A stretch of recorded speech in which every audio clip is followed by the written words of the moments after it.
All right, in this video, we're going to talk about Green's theorem. And there's two parts to Green's theorem. One of them has to do with circulation, which we've talked about earlier, and the other one has to do with flux. So I'm going to do two separate videos for this one. So we'll start with Green's theorem in the circulation form, or sometimes called tangential form. So reminder, we did talk about this on a previous video, that the curl is a term that we use to kind of measure how a field, vector field, is causing something to spin around. So the analogy is if you put a leaf in, imagine putting a leaf in certain places in a river, sometimes the leaf might spin, sometimes it might just get pushed along and flow and not spin at all.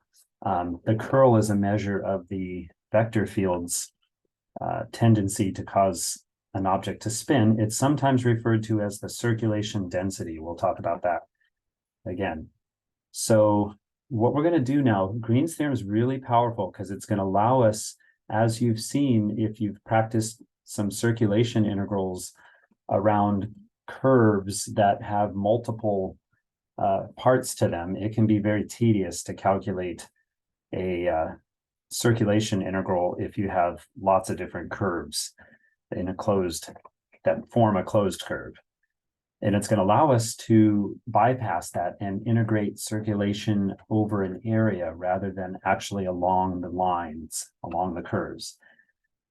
So let's imagine we had a small rectangle in a vector field, which will denote, remember, M is the X component of the field, N is the Y component. And imagine this was a tiny, tiny little rectangle, and we're going to calculate the circulation around this rectangle. So if you had your field F, imagine your field F over here was sort of going this way, and it's going to start pushing things around in this direction. So let's start at the top. How I would calculate the circulation along this little segment here is my field is going to cross this, and I want to do the dot product of F with that direction is the negative I direction.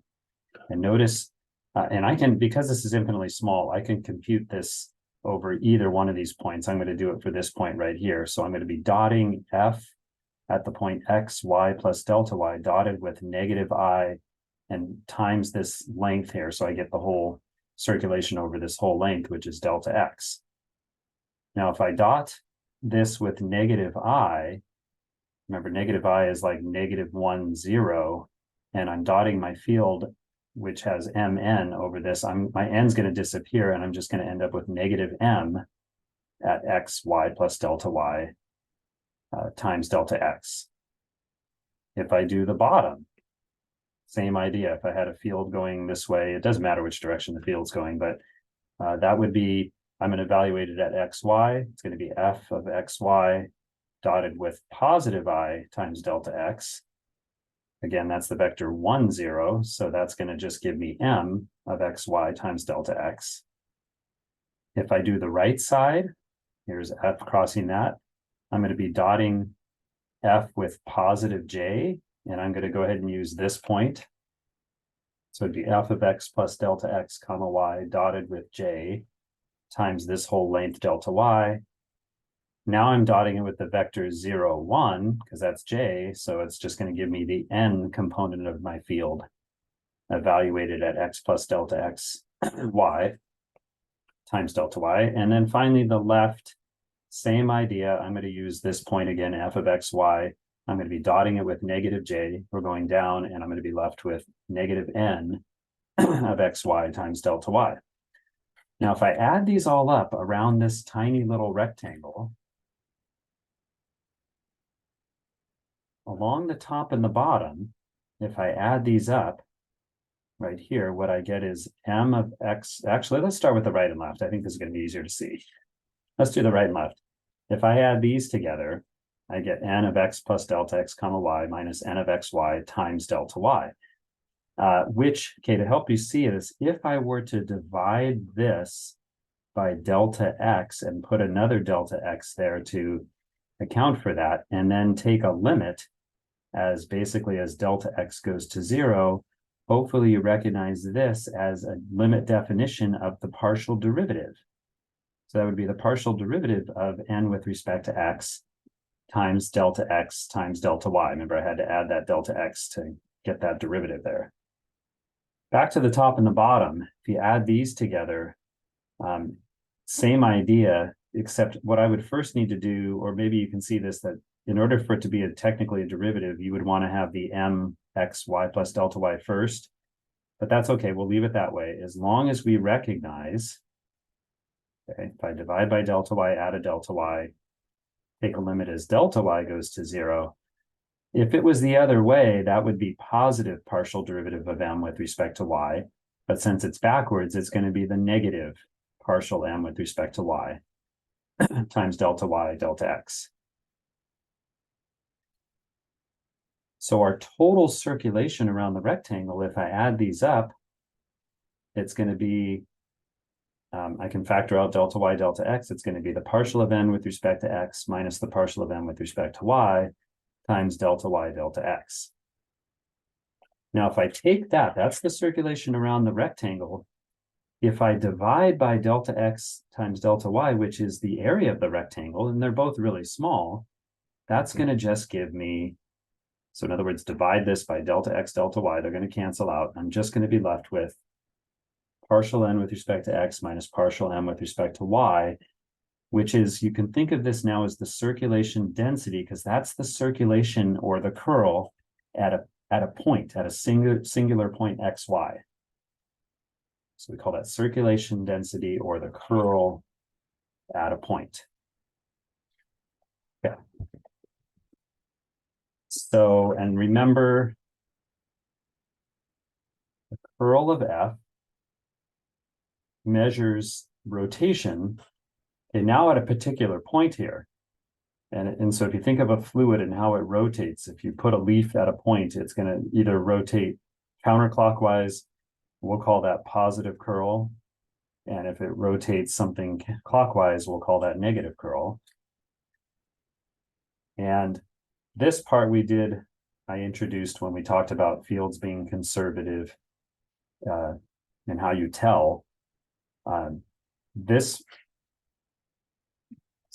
subtraction of two partial derivatives that we just derived, we've seen this before. When you calculate the overall curl, three-dimensional curl of a vector field, that's defined to be the cross product of del with f, del crossed with f. We define del to be a vector that's just made up of your three partial derivatives. And if you do that cross product, we end up with this vector, which, again, I introduced before. This is a way you can tell if a field is conservative, is if the curl of f comes out to be 0. If all three of these come out to be 0, then you have a conservative field. Because we're still doing circulation, and we'll do flux soon in a two-dimensional plane, right now we're just talking about curl in the plane, which you can, so this brings up the other name for this. This is called the K component of the curl of f. It's only the K part of the whole three-dimensional curl you could talk about for a three-dimensional field. So partial n with respect to x minus partial n with respect to y is also referred to as the K component of the curl of f. So to get a feel for how this, what's going on with this, so say I had this field right here, vector field f equals x squared minus y is your m, xy minus y squared for n, and let's just calculate the K component of the curl, which is just, this is just equal to the partial of n with respect to x minus the partial of m with respect to y. Partial of n with respect to x is just y. Partial of m with respect to y is negative y. So y minus negative y. No, it's negative 1, sorry. That's going to give me y plus 1. And so what this, again, what this measures is at any point in this that I think about that this field is subject to, y+1 will measure the speed and direction. This often gets described, I use the analogy of a leaf, how it would spin. Another analogy is if you had a paddle wheel attached to some point, then whether it would spin counterclockwise or clockwise, and it would give you a sense of what the speed would be. So for example, if I was at the point, so here's a picture here. If I was at the point 2, 3, and I calculated the curl or the circulation density, which we found out to be y+1, the circulation density here would be 3 + 1, which is 4. And the 4 would tell me how much a paddle wheel would spin, sort of a measure of the speed. And because it's positive, I would know that this is rotating counterclockwise. So I could kind of imagine, if I had a paddle wheel attached to the K axis going up here, something's going to be rotating around this counterclockwise. The field is causing things to spin this way. Whereas if I move to the point 2, -3, and again, my curl is just y+1.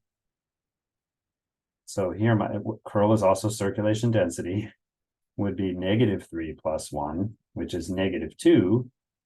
And since it's negative, things are going to rotate clockwise here. So if I had a paddle wheel here, it would cause something to move the paddle wheel to rotate this way, clockwise, around that point.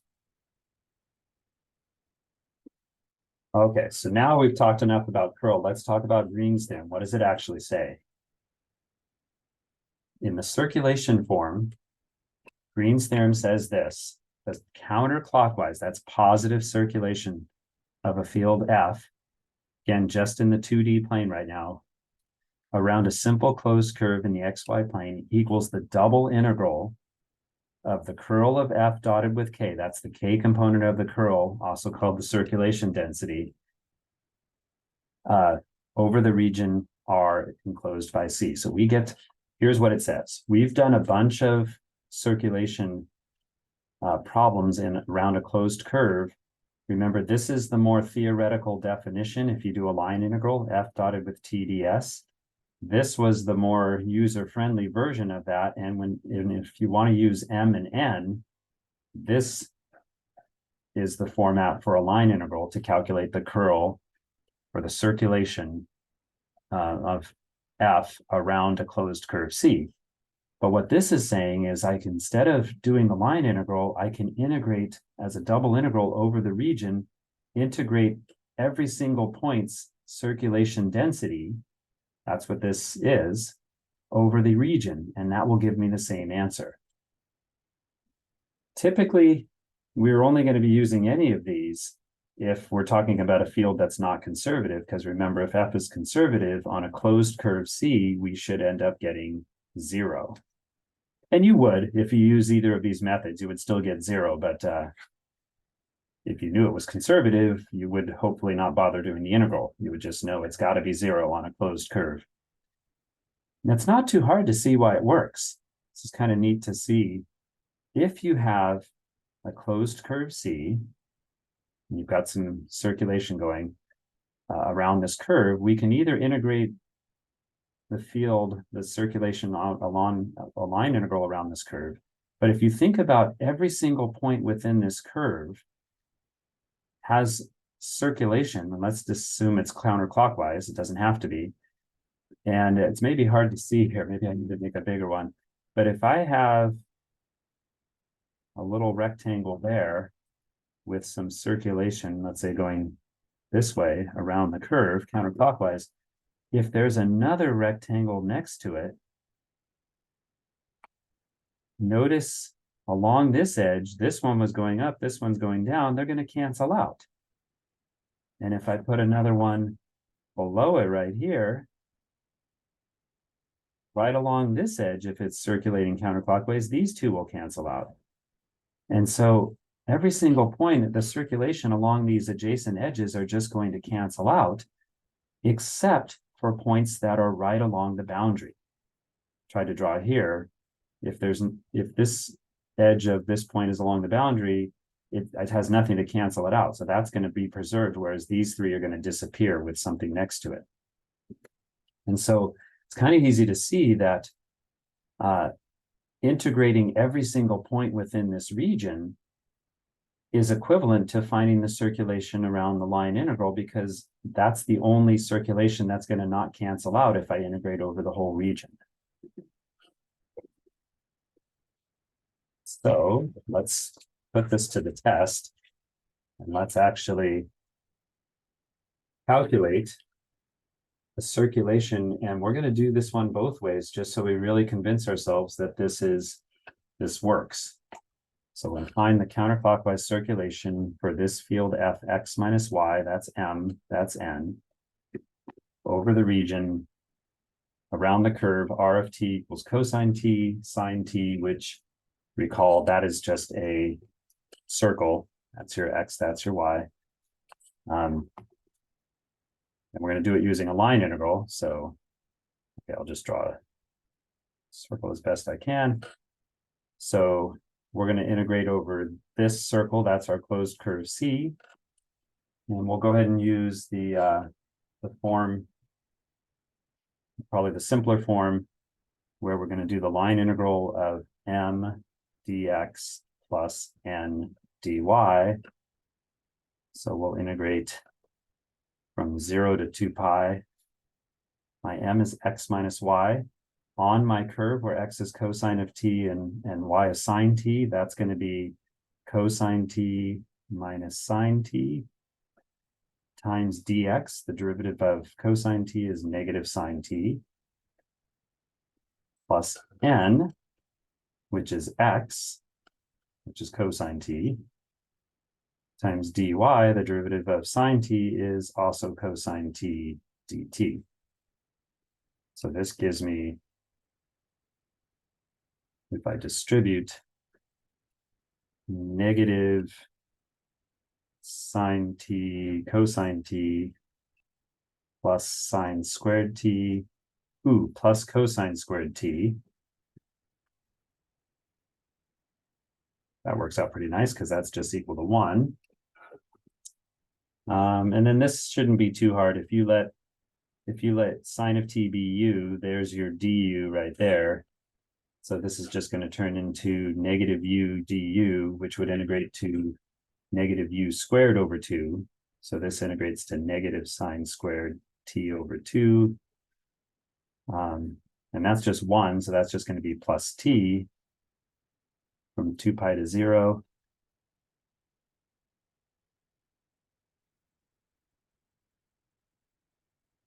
Sine of 0. Oops, that should be over 2, but it doesn't matter. Sine of 0 is 0. Sine of 2 pi is 0. That's 0. So I get an answer of positive 2 pi. That wasn't terrible, but let's see what happens if we use Green's theorem. Using Green's theorem says we can calculate the circulation by doing the double integral over the region of the partial of n with respect to x minus the partial of m with respect to y over our region. Remember, our region is just the unit circle. Circle with a radius of 1. And recall, you can't see it in here, my m was x minus y, my n was x. Well, the partial of n with respect to x is just 1. The partial of m with respect to y is negative 1. And so what I get is just the double integral over the region of just 2. And in this case, if you think about it, I don't even need to set up boundaries, because if I'm just integrating 2 over the region, I can pull the 2 out. And what is, this is just here, I should emphasize that. Let's pull the 2 out.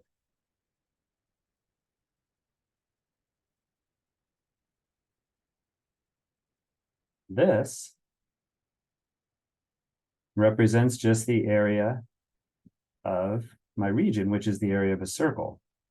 And the area of the circle is pi r squared, pi times 1 squared, which is pi. So I get an answer of 2 pi, which was exactly the same answer I got up here when I did it as a line integral, and much, much faster, right? Generally speaking, you can now do a circulation over a closed curve. You can do it as a line integral, we did up here, or you can do it as an area, integrate over the region. Generally speaking, this is going to be easier, but there might be a situation where you want to do the line integral instead. The point is you have options now with circulation on a closed curve. I included, for this last example, just to remind us what that positive 2 pi means, the answer we got. This is the actual vector field for x minus y x.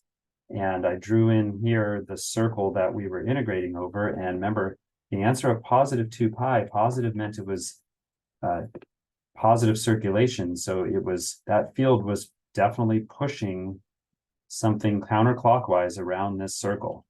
You can see the arrows, there's definitely a push to push something around the circle this way. So that's what that answer means. So I just made a note at the bottom. A fluid with this velocity vector field is circulating counterclockwise around the circle. We know that because our circulation integral came out to be positive. Now, if the circle one didn't convince you, that's many, many times integrating over the region is better than doing the actual line integral. The circle was kind of nice because it's just one boundary, but we've done some problems where we were asked to find the circulation over a field around a closed curve, but this time my closed curve is made up of 2 pieces. So y equals x squared. Let's call this curve 1. And I want to measure the counterclockwise circulation. And then from the point 1, 1, I'm going to come back along this line. And that's y equals x. That would be curve 2. So you can see that if I wanted to do this as a line integral, I'd have to do two separate line integrals. If we use line integrals, we would need 2 for C1 and C2. But with Green's theorem, it allows us to calculate the circulation by just integrating over the area. Again, think about integrating each point there, right? You're integrating the circulation density, and the only thing that's going to not cancel out is the circulation density along the boundary. So it'd be much easier to just integrate over the region R. So Green's theorem is going to be a double integral over the region, the partial of n with respect to x minus the partial of m with respect to y. Let's figure out what that comes out to be, and then we'll put some limits on our integral. This is m, this is n. Partial of n with respect to x is actually 0. Partial of m with respect to y is just x. Okay, so now I know I'm going to actually integrate something. So for dA, I have a choice to describe this region using either vertical cross sections or horizontal cross sections. I'm going to stick with vertical. So my bounds for y, top minus bottom. So y equals x to y equals x squared. And that's going to be from 0 to 1.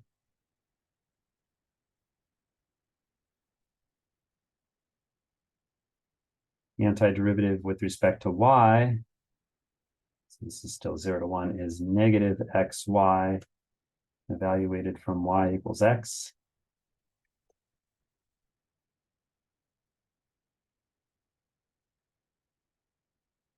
If I plug in x there, I get negative x squared minus negative x cubed. So this is going to integrate to negative x cubed over 3 This will make this positive x to the third, so plus x to the fourth over 4. Gives me negative 1/3 plus 1/4, nothing with the 0. So that's negative 4 minus, it's going to come out to be negative 1/12. And the negative, again, implies that the circulation is negative. There's more of a tendency. F has overall negative circulation, which means clockwise.